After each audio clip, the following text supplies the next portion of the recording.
नमस्कार दोस्तों, मैं हूं सुरजीत श्यामल। आप देख रहे हैं वर्कर वॉइस .in। दोस्तों, आपने सही पढ़ा। सहारा इंडिया फर्जीवाड़े मामले में सरकार करेगी बड़ा खेल और लपेटे में आएंगे ये लोग। कौन से लोग लपेटे में आ सकते हैं, इसकी न केवल जानकारी दूंगा बल्कि आपसे कुछ सवाल भी जानना चाहूँगा। थोड़ी देर पहले ही हमने करीब 3-4 घंटा पहले अपने फेसबुक पेज पे सहारा इंडिया के जमाकर्ता ज़्यादा पीड़ित हैं या एजेंट, कृपया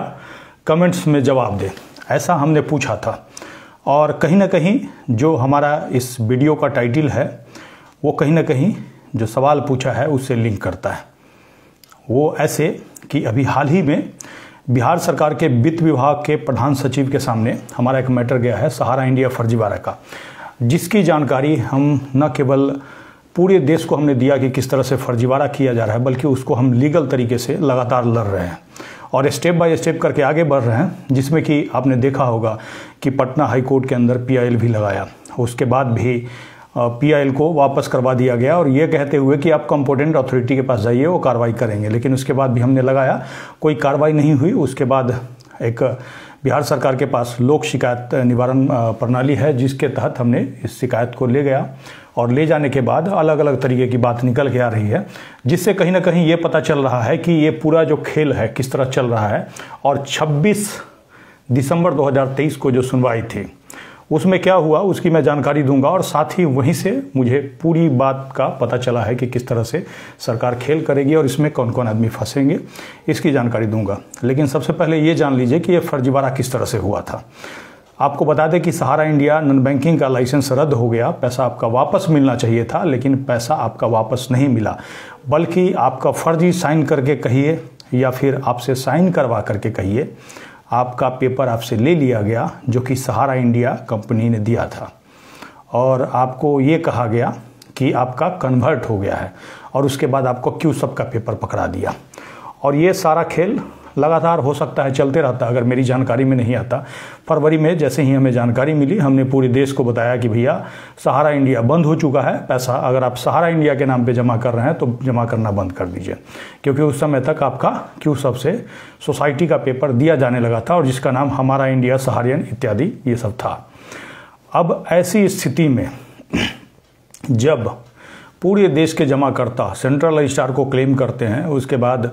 अमित शाह जी के द्वारा एक पोर्टल लाया जाता है, सुप्रीम कोर्ट में जा करके 5,000 करोड़ देने की बात की जाती है। अब यहाँ पे गौर कीजिएगा, जैसे ही पोर्टल आया था वैसे ही हमने घोषणा पत्र के बारे में आपको जानकारी दी थी कि भाई आपसे घोषणा लिया जा रहा है, जो साइन कर रहे हैं आप और अपलोड कर रहे हैं उसमें घोषणा लिखा हुआ है, जो कि काफ़ी खतरनाक है। और ख़तरनाक इसीलिए है क्योंकि उसमें ये नहीं बताया गया है कि बाकी पैसा कब मिलेगा, ना ही कोई सरकार की तरफ से नोटिफिकेशन है, और आपसे ये लिखवाया जा रहा है कि आपका जब तक वहाँ पे सेटलमेंट पूरा नहीं होता है, कहने का मतलब पूरा पैसा आपका नहीं मिलता है, तब तक आप कहीं कोर्ट आदि में नहीं जा सकते हैं। ऐसी स्थिति में बहुत सारे लोग क्लेम करते हैं, बहुत सारे लोग देश के क्लेम नहीं करते हैं,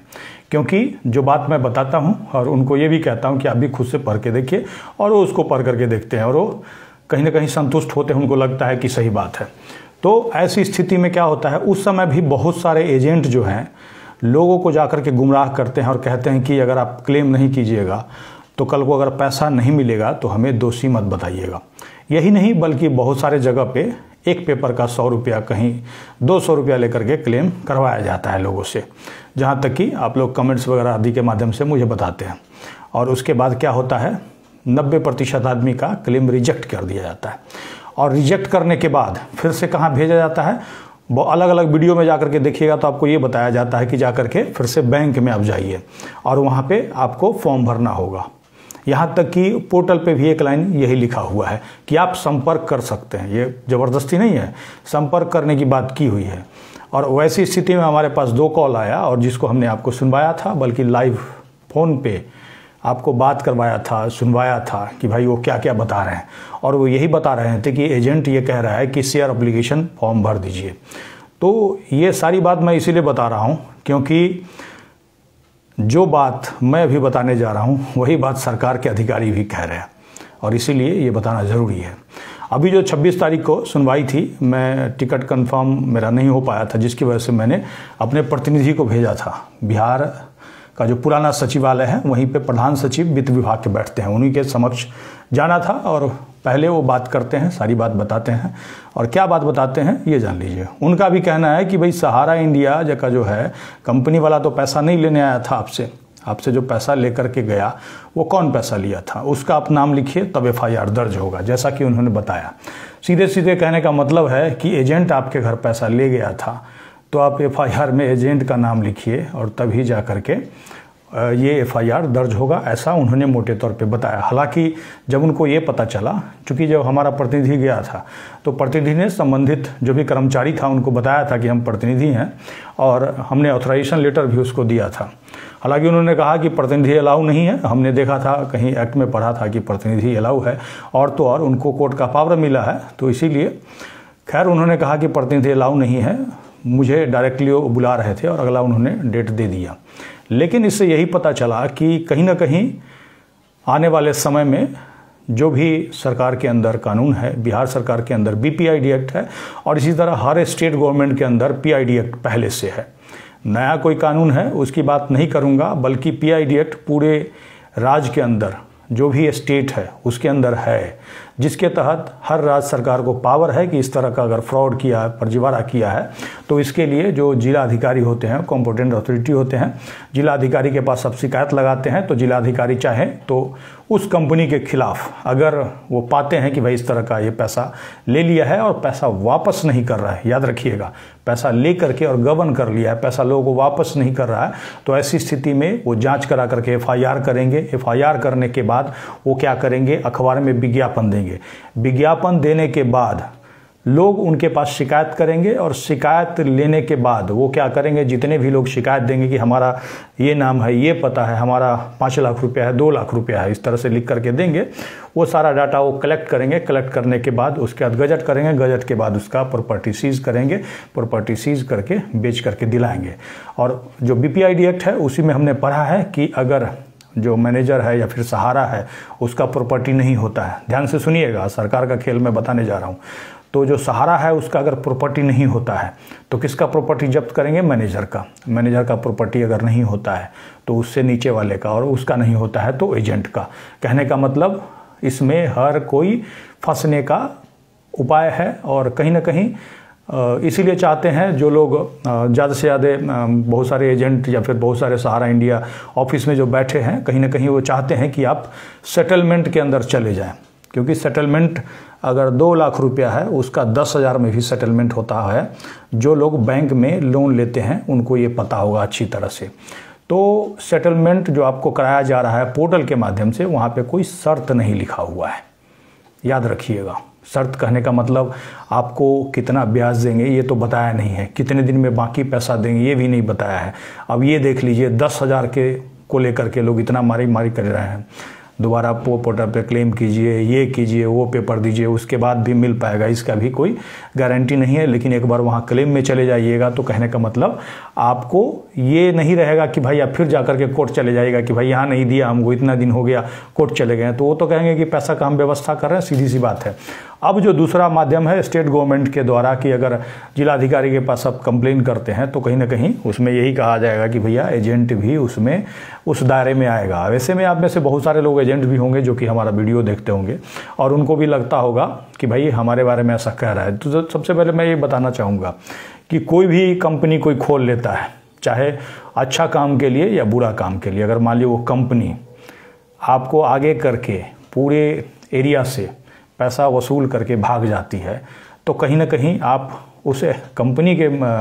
कर्मचारी हुए और कहीं ना कहीं आपको सोच समझ के वहाँ ज्वाइन करना चाहिए था। इस बात को जान लीजिए, और कहीं ना कहीं सरकार यही चाहती है। और पहले से ही मैं कहते आ रहा हूँ कि सहारा इंडिया को पकड़ो, इसीलिए कि सब लोग मिलकर के अगर दबाव बनाते तो कहीं ना कहीं सहारा को पकड़ा जाता। अब देखते कि धीरे धीरे बिक्री उक्री किया जा रहा है, सब कुछ किया जा रहा है, तो उसको बचाने के लिए किया जा रहा है। और कहीं ना कहीं बाद में जितने लोग भी बचेंगे, पैसे का मांग करेंगे, दावा करेंगे, उतने लोगों के लिए बाद में यही स्थिति होगा कि कहीं ना कहीं, और मैं भी मजबूर हो जाऊंगा कि भैया पैसा जब लोगों का नहीं मिल रहा है तो स्वाभाविक है लोगों को एक फॉर्मेट देना पड़ेगा, क्योंकि सरकार की तरफ से यही जब मांगा जाएगा तो जितने आदमी का पैसा फंसा हुआ है, क्योंकि मुझे ऐसा लगता है कि ज़्यादातर जो पीड़ित हैं जिनका पैसा फंसा हुआ है, अब एजेंट तो अपना कमीशन लेने के लिए लोगों को अभी भी फंसा रहा है। क्या मैं सही बोल रहा हूँ या गलत बोल रहा हूँ, एक बार कमेंट्स करके ज़रूर बताइएगा। अब इसीलिए फंसा रहा है क्योंकि आप ये देखिए, शेयर एप्लीकेशन फॉर्म क्या होता है? आप अपना पैसा फिर से री इन्वेस्ट कर रहे हैं, यही तो हुआ इसका मतलब, और क्या मतलब होगा? तो ऐसी स्थिति में आप समझिए और एक बार कमेंट्स करके बताइए कि मैं सही बोल रहा हूँ कि गलत बोल रहा हूँ, एक बार ज़रूर बताइएगा। और हम नहीं चाहते हैं कि भाई एजेंट फंसे, हम तो शुरू से ही, हमारा वीडियो जा करके देखिएगा तो ये कह रहे हैं कि सहारा इंडिया के ऊपर कार्रवाई होना चाहिए, उसका प्रॉपर्टी जो है वो बेच करके लोगों को मिलना चाहिए। लेकिन एजेंट ही नहीं चाहते हैं, क्योंकि एजेंट ही उल्टा पुल्टा करके और कहीं ना कहीं सरकार के जो चाल है उसको कामयाब कर रहे हैं। क्या मैं सही कह रहा हूँ या गलत कह रहा हूँ, एक बार बताइएगा। और मेरा जो इन्फॉर्मेशन है वो आपको सही लगेगा तो अधिक से अधिक लोगों तक पहुँचाइएगा तब, क्योंकि अभी भी जो एजेंट सहारा के बहकावे में आकर के उल्टा पुल्टा जो लोग वीडियो बना रहे हैं, जो लोगों को गुमराह कर रहे हैं, क्योंकि बहुत सारे एजेंट अब यूट्यूब पे आ गए हैं और वो ये वीडियो बनाते हैं कि भाई सबका पैसा जो है ना कहाँ पेमेंट होना चाहिए, बैंक से पेमेंट होना चाहिए और सहारा का बैंक खुलना चाहिए। ऐसा जो लोग कह रहे हैं वो कहीं ना कहीं आने वाले समय में कहीं ना कहीं अपने लिए रस्सी तैयार कर रहे हैं। इस बात को नोट कर लीजिएगा, क्योंकि सरकार भी यही चाह रही है कि वो बच जाए और कहीं ना कहीं जो एजेंट हैं उनको ही बाद में फंसाया जाएगा। और नहीं भी फंसाया जाता है तो ये देखिए ना, आप जो भी एजेंट है वो आसपास के एरिया के, उनके गांव के रिलेटिव, उसको फंसा दिया है आपने, तो कहीं ना कहीं आपके ऊपर प्रेशर बढ़ता जाएगा। और आज के डेट में अगर कोई एजेंट प्रोटेस्ट कर रहा है तो आपका पैसा वापसी के लिए नहीं कर रहा है, बल्कि खुद बचने के लिए कर रहा है, क्योंकि 2022 से उसका जीवन बहुत अच्छा चल रहा था, सहारा में खूब पैसा कमा रहा था। हमारे इधर किसी ने पेट्रोल पंप खरीद लिया है और किसी ने क्या किया है कि दूसरे एरिया में जाकर के घर बना लिया। यहाँ तक कि हमारे पटोरी में ही एक बेगूसराय का एजेंट है, वो आकर के सुना है 1 करोड़ रुपया का घर बनाया है। तो अच्छा जीवन चल रहा था। 2022 में हमने भंडाफोड़ कर दिया इस बात का और उनका सारा बिजनेस चौपट हो गया। किसका? तो एजेंट का, मैनेजर का। और तो और कुछ दिन पहले ही एक साथी ने हमें बताया कि हमारे पटोरी में जो मैनेजर है वो कहीं नौकरी कर रहा है, दवाई बेच रहा है, जबकि वो आदमी बैठ करके वहाँ पे लोगों को भरोसा दिलाता था